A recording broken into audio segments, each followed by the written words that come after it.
புதுச்சேரி காமராஜர் ஓவிய கலைக்கூடம் சார்பில் பாரதி பூங்காவில் நடைபெற்ற ஓவிய கலைஞர் சாலையோர ஓவிய கண்காட்சியினை புதுச்சேரி துணைநிலை ஆளுநர் துவக்கி வைத்து பார்வையிட்டார். புதுச்சேரி காமராஜர் ஓவிய கலைக்கூடம் சார்பில் ஓவிய கலைஞர்களின் சாலையோர ஓவிய கண்காட்சி பாரதி பூங்காவில் இன்று நடைபெற்றது. இதனை துணைநிலை ஆளுநர் கைலாஷ்நாதன், சட்டப்பேரவைத் தலைவர் செல்வம் ஆகியோர் கலந்து கொண்டு சாலையோர ஓவிய கண்காட்சியினை துவக்கி வைத்து பார்வையிட்டனர். இதில் ஏராளமான கைவினை மற்றும் ஓவிய பொருட்கள் பொதுமக்கள் பார்வைக்கு வைக்கப்பட்டிருந்தது. இதில் ஓவியர்கள் மற்றும் கைவினைஞர்கள் கைவண்ணத்தில் பல்வேறு ஓவியங்கள், கலை பொருட்கள் இடம்பெற்றது.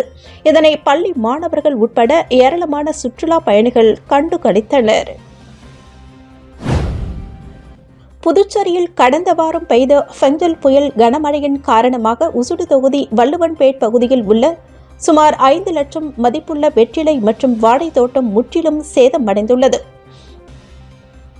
புதுச்சேரியில் கடந்த வாரம் பெய்த ஃபெஞ்சல் புயல் கனமழையின் காரணமாக புதுச்சேரி முழுவதும் குளம், குட்டைகள், ஏரிகள் மற்றும் புதுச்சேரி மாநிலத்தை சுற்றி உள்ள ஆற்றங்கரை பகுதிகள் அனைத்தும் நிரம்பி ஃபெஞ்சல் புயலானது புதுச்சேரி மாநிலத்தில் தடம் பதித்தது.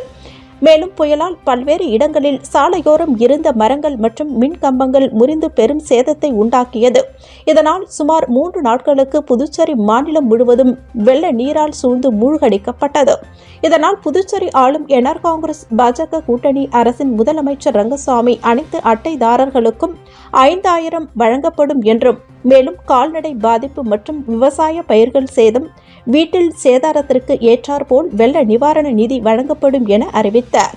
இத்தகைய சூழ்நிலையில் புதுச்சேரி மாநிலத்திற்கு வெள்ள பாதிப்புகளை பார்வையிடுவதற்காக மத்திய குழு 2 நாட்களுக்கு புதுச்சேரி முழுவதும் பார்வையிட்டு வெள்ளை அறிக்கையினை தாக்கல் செய்ய நிவாரணம் வழங்குவதற்கு ஏற்பாடுகள் செய்யப்பட்டிருக்கின்றன. குறிப்பாக விவசாய நிலங்களில் நெற்பயிர்கள், கரும்பு பெரும்பாலும் பாதிக்கப்பட்ட நிலையில் ஒசுடு தொகுதி வள்ளுவன்பேட் பகுதியில் விவசாயி ஒருவர் சுமார் 1.5 ஹெக்டேர் அளவிற்கு பயிரிடப்பட்டுள்ள வெற்றிலை தோட்டம் மற்றும் வாழை தோட்டம் முற்றிலும் சேதமடைந்ததால் சுமார் 4 லட்சத்திற்கும் மேலாக இழப்பு ஏற்பட்டுள்ளதாகவும், இதனை புதுச்சேரி முதலமைச்சர் மற்றும் வேளாண் துறை அமைச்சர் ஆகியோர் தலையிட்டு உரிய வெள்ள நிவாரண வழங்கிட வேண்டும் என்றும், மேலும் தங்களின் அன்றாட வாழ்க்கை பெரிதும் பாதிக்கப்பட்டுள்ளதாகவும், இதனால் எப்படி எதிர்வரும் காலங்களை கடக்கப் போகின்றோம் என தெரியாமல் வாழ்வாதாரம் மிகவும் கேள்விக்குறியாகி வருவதாகவும், வெள்ள நிவாரண சேதங்களை பார்வையிடுவதற்கு வருகை தருகின்ற மத்திய குழு பாதிக்கப்பட்டுள்ள வெற்றிலை தோட்டம் மற்றும் வாழை தோட்டங்களையும் பார்வையிட்டு உரிய நிவாரணம் வழங்க வேண்டும் என்று அவர்கள் கேட்டுக் கொண்டுள்ளனர். சின்ன வீராம்பட்டினம் பகுதியில் உள்ள அரசு தொடக்க பள்ளியினை மூட எதிர்ப்பு தெரிவித்து மாணவர்களுடன் பெற்றோர்கள் மற்றும் அப்பகுதி மக்கள் சாலை மறியலில் ஈடுபட்டனர். புதுச்சேரி சின்ன வீராம்பட்டினம் பகுதியில் அரசு தொடக்க பள்ளி இயங்கி வருகிறது. இந்த பள்ளி 80 ஆண்டுகளாக அப்பகுதியில் இயங்கி வரும் நிலையில் தற்பொழுது 1ஆம் வகுப்பு, 2ஆம் வகுப்பு என 2 வகுப்புகள் மட்டுமே நடைபெற்று வந்த நிலையில் 15 மாணவர்கள் மட்டுமே இப்பள்ளியில் படித்து வருவதாக கூறப்படுகிறது. இந்நிலையில் நேற்று மதியத்திற்கு மேல் பள்ளியில் இருந்த மாணவர்களை அருகாமையில் இருக்கக்கூடிய மணவெளி பகுதியில் உள்ள பள்ளியில் படிக்குமாறு அதிகாரிகள் தெரிவித்துள்ளதாகவும், அதைத் தொடர்ந்து மாணவர்களை வெளியேற்றிவிட்டு பள்ளிக்கு சீல் வைத்ததாக கூறப்படுகிறது. இதனை கண்டிக்கும் விதமாக சின்ன வீராம்பட்டினம் பகுதியைச் சேர்ந்த மாணவர்கள் மற்றும் அவர்களின் பெற்றோர்கள், பொதுமக்கள் தற்போது போராட்டத்தில் ஈடுபட்டனர். இப்பள்ளி அதே இடத்தில் இயங்க வேண்டும் என்றும், சுய நலத்திற்காக இப்பள்ளி வேறு இடத்திற்கு மாற்றப்படுவது கண்டிக்கத்தக்கது என்று தற்போது அவர்கள் போராட்டத்தில் ஈடுபட்டனர். பள்ளியை இடித்துவிட்டு மதுபான கடையை கொண்டு வருவதற்கு அரசு நடவடிக்கை எடுப்பதாகவும் அப்பகுதி மக்கள் குற்றம் சாட்டியுள்ளனர். சேதத்தை பாதுகாக்கும் படை வீரர்களின் சேவைகளுக்கு நாம் செலுத்தும் உண்மையான மரியாதையாக கருதி கொடிநாள் நிதிக்கு தாராளமாக பங்களிப்பை செய்ய வேண்டும் என புதுவை துணைநிலை ஆளுநர் கைலாஷ்நாதன் வேண்டுகோள் விடுத்துள்ளார். இது தொடர்பாக அவர் வெளியிட்டுள்ள அறிக்கையில், ஒவ்வொரு ஆண்டும் டிசம்பர் 7ஆம் தேதி நாடு முழுவதும் கொடிநாள் கடைபிடிக்கப்படுகின்றது. ராணுவம், கடற்படை, விமானப்படை வீரர்களுக்கு இதயபூர்வமாக மரியாதை செலுத்துவதை இந்த நாள் குறிக்கின்றது. இந்த நாளின் பாதுகாப்பு படையினர், முன்னாள் படை வீரர்கள் மற்றும் அவர்களது குடும்பத்தாருக்கு எனது நல்வாழ்த்துக்களை தெரிவித்துக் கொள்கின்றேன் என்றும், கொடிநாள் நிதியாக நாம் அளிக்கும் நிதி முன்னாள் படை வீரர்கள் மற்றும் அவர்களுடைய குடும்பத்தாரின் நலன்களுக்காக நேரடியாக சென்று சேர்கிறது. மேலும் இது தேசபக்தியையும் ஒற்றுமை உணர்வையும் வளர்த்து பொதுமக்களுக்கும் இராணுவ வீரர்களுக்கும் இடையிலான உறவை வலுப்படுத்துகிறது. புதுச்சேரி அரசும் மக்களுக்கு கொடிநாளை மிகுந்த உற்சாகமாக கடைபிடிப்பதை பார்ப்பதாகவும் நமது தேசத்தை பாதுகாப்பதில் நம்முடைய படை வீரர்கள் ஆற்றிய சேவைகளுக்கு நாம் செலுத்தும் உண்மையான மரியாதையாக கருதி கொடிநாள் நிதிக்கு தாராளமான பங்களிப்பை வழங்குமாறு புதுச்சேரி மக்களை கேட்டுக்கொள்கின்றேன் என குறிப்பிடப்பட்டுள்ளது. சட்ட மாமேதை அம்பேத்கர் அவர்களின் நினைவு தினத்தையொட்டி வில்லியனூர் பாஜக நிர்வாகிகள் சார்பில் திருவுருவச் சிலைக்கு மாலை அணிவித்து மரியாதை செலுத்தப்பட்டது. சட்ட மாமேதை டாக்டர் PR அம்பேத்கர் அவர்களின் 68ஆம் ஆண்டு நினைவு நாளையொட்டி புதுச்சேரி வில்லியனூர் பாஜக நிர்வாகிகள் சார்பில் வில்லியனூர் துணை மாவட்ட ஆட்சியர் அலுவலகம் அருகே உள்ள அம்பேத்கர் அவர்களின் திருவுருவச் சிலைக்கு மாலை அணிவித்து மலர்தூவி மரியாதை செலுத்தினர். இதில் மாநில செயற்குழு உறுப்பினர் பொன் ஆறுமுகம், மாவட்ட செயலாளர் பாண்டுரங்கன், வில்லியனூர் தொகுதி தலைவர் தட்சிணாமூர்த்தி, வில்லியனூர் தொகுதி பட்டியல் அணித்தலைவர் பிரகாஷ் மற்றும் கேந்திர பொறுப்பாளர் சுந்தர், சிவா, ஆதிமூலம், ஜானகிராமன், துளசிராஜ், சுப்பிரமணி, மகேஷ் மற்றும் பாஜக கட்சியின் நிர்வாகிகள் பலர் கலந்து கொண்டு திருவுருவச் சிலைக்கு மாலை அணிவித்து மலர்தூவி மரியாதை செலுத்தினார்கள். புதுச்சேரியில் பெய்த கனமழையின் காரணமாக நெட்டப்பாக்கம் தொகுதியில் பாதிக்கப்பட்ட பகுதிகளுக்கு காங்கிரஸ் கட்சியின் மூத்த தலைவர்கள் நேரடியாக சென்று பார்வையிட்டு பாதிக்கப்பட்ட மக்களுக்கு ஆறுதல் கூறி உணவு வழங்கினர். புதுச்சேரி மாநிலத்தில் பரவலாக பெய்த ஃபெஞ்சல் புயல் கனமழையின் காரணமாக சுமார் புதுச்சேரி மாநிலத்தில் இதுவரை வரலாறு காணாத வகையிலான 54 சென்டிமீட்டர் மழை பதிவாகி புதுச்சேரி முழுவதும் உள்ள குளம், குட்டைகள், ஏரிகள், வாய்க்கால்கள், புதுச்சேரி மாநிலத்தை சுற்றி உள்ள ஆறுகள் அனைத்தும் நிரம்பி பல்வேறு கிராமங்களின் வீட்டிற்குள் தண்ணீர் புகுந்து மக்களின் இயல்பு வாழ்க்கை பெரிதும் பாதிக்கப்பட்டது. இதனால் மக்கள் இன்னல்களுக்கு ஆளாகினர்.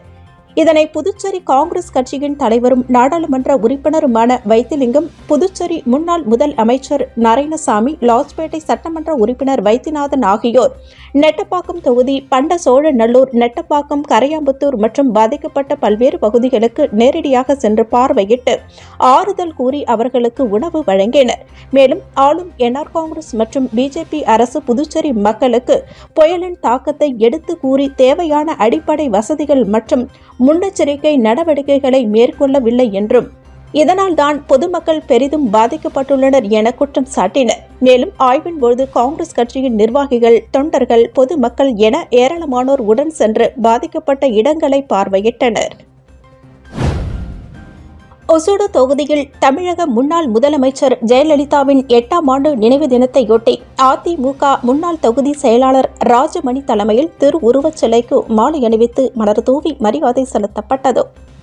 புதுச்சேரி மாநிலம் ஒசூடு தொகுதியில் அனைத்திந்திய அண்ணா திராவிட முன்னேற்றக் கழகத்தின் முன்னாள் தொகுதி செயலாளரும் முன்னாள் மாநில விவசாய அணி இணை செயலாளருமான ராஜாமணி தலைமையில் மறைந்த தமிழக முன்னாள் முதலமைச்சர் ஜெயலலிதாவின் 8ஆம் ஆண்டு நினைவு தினத்தையொட்டி ஒசூடு தொகுதி கோனேரிக்குப்பம் கிராமத்தில் உள்ள தமிழக முன்னாள் முதலமைச்சர் டாக்டர் MGR மற்றும் ஜெயலலிதா ஆகியோரின் திருவுருவச் சிலைக்கு மாலை அணிவித்து மலர்தூவி மரியாதை செலுத்தினர். இதில் கட்சியின் நிர்வாகிகள் மற்றும் தொண்டர்களான கணேசன், தாமோதரன், நாராயணன், தண்டபாணி, மங்களம் மணி, முல்லையப்பன், செல்லதுரை, ராமநாதபுரம் சுப்புடு, மகளிர் அணி தலைவி காந்தா, கிருஷ்ணம்மாள் மற்றும் கட்சியின் தொண்டர்கள் என ஏராளமானோர் கலந்து கொண்டு திருவுருவச் சிலைக்கு மாலை அணிவித்து மலர்தூவி மரியாதை செலுத்தினர். புதுச்சேரியில் புயல் வெள்ள பாதிப்புகளை மத்திய அரசின் சிறப்பு குழுவினர் நேரில் பார்வையிட்டு ஆய்வு மேற்கொள்வதற்காக இன்று மாலை வருகை தர உள்ளதாக ஆட்சியர் குலோத்துங்கன் தெரிவித்துள்ளார். இது தொடர்பாக அவர் வெளியிட்டுள்ள செய்திக்குறிப்பில், மத்திய அரசின் உள்துறை அமைச்சக பேரிடர் மேலாண்மை பிரிவின் இணை செயலாளர் ராஜேஷ் குப்தா தலைமையில் 6 பேர் அடங்கிய குழுவினர் புதுச்சேரி புயல் வெள்ள பகுதிகளை ஆய்வு செய்ய மேற்கொள்ள உள்ளதாக அறிவிக்கப்பட்டுள்ளது. அதற்காக அவர்கள் கடலூரில் இருந்து புதுச்சேரிக்கு இன்று மாலை வருகை தர உள்ளனர். தனியார் விடுதியில் தங்கும் மத்திய குழுவினர் இன்று நேரம் கிடைத்தால் புயல் வெள்ள பாதிப்புகளை ஆய்வு மேற்கொள்வார்கள் என்றும், இல்லையெனில் நாளை காலையில் ஆய்வு மேற்கொள்வார்கள் என தெரிவிக்கப்படுகிறது. மேலும் ஆய்விற்கு பின்னர் மத்திய குழுவின் புதுவை துணைநிலை ஆளுநர், முதலமைச்சரையும் சந்திக்க திட்டமிட்டுள்ளனர் என்றும், ஆய்விற்கு பின் மத்திய குழுவினர் அளிக்கும் அறிக்கை அடிப்படையில் புதுவை மாநிலத்திற்கு புயல் மழை வெள்ள நிவாரண நிதியினை மத்திய அரசு அறிவிக்கும் எனவும் எதிர்பார்க்கப்படுகிறது. தீபாவளி சீட்டு நடத்தி ரூபாய் 16,58,000 மோசடி செய்த தம்பதியை காவல்துறையினர் கைது செய்து சிறையில் அடைத்தனர். புதுச்சேரி அடுத்த தமிழக பகுதியான வானூர் நாராயணபுரத்தைச் சேர்ந்தவர் புருஷோத்தமன். தனியார் நிறுவன ஊழியரான இவரது மனைவி கீதாவுடன் இணைந்து தீபாவளி நகைச்சீட்டு நடத்தி வந்தார். சீட்டில் சேர்பவர்களுக்கு 2 கிராம் தங்க நாணயம், 10 கிராம் வெள்ளி மற்றும் 3,000 மதிப்பிலான மளிகை பொருட்கள் வழங்குவதாக கூறினர். இதை நம்பி கரசூர் பகுதியைச் சேர்ந்த 132 பேர் ரூபாய் 16,58,000 வரை தீபாவளி சீட்டு கட்டியுள்ளனர். ஆனால் தீபாவளி பண்டிகை முடிந்ததும் அவர்கள் கூறியபடி பொருட்கள் எதுவும் வழங்கவில்லை. இதனை அடுத்து சீட்டு கட்டியவர்கள் புருஷோத்தமன் வீட்டிற்கு சென்று கேட்டபோது சில தினங்களில் தருவதாக கூறினர். இந்நிலையில் கணவன் மனைவி வீட்டை பூட்டிவிட்டு தலைமறைவாகினர். இதனால் பாதிக்கப்பட்ட சாந்தி என்பவர் அளித்த புகாரின் பேரில் சேதராப்பட்டு காவல்துறையினர் வழக்கு பதிவு செய்து புருஷோத்தமன், கீதா ஆகியோரை கைது செய்து சிறையில் அடைத்தனர். ஒசூடு தொகுதி சேதராப்பட்டு கிராமம் பழைய காலனியில் புதிதாக எழுந்தருளி உள்ள நீலாவதி அம்மன் உடன் விநாயகர், முருகன் மற்றும் நவகிரக சன்னதி கோவிலில் கும்பாபிஷேக விழா காலை நடைபெற்றது. இதில் துணைநிலை ஆளுநர் கைலாஷ்நாதன், ஆதி திராவிடர் நலத்துறை அமைச்சரும் தொகுதி சட்டமன்ற உறுப்பினருமான சாய் சரவணகுமார் மற்றும் முன்னாள் சட்டமன்ற உறுப்பினர் கார்த்திகேயன் ஆகியோர் சிறப்பு அழைப்பாளர்களாக கலந்து கொண்டனர்.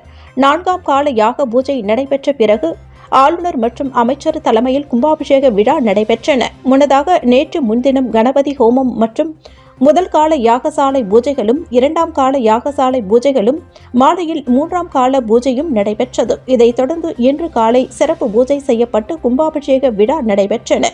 இவ்விழாவில் ஏராளமான பொதுமக்கள் கலந்து கொண்டு சுவாமி தரிசனம் செய்தனர். இதற்கான ஏற்பாடுகளை கோவில் அறங்காவலர் குழுவினர் செய்திருந்தனர்.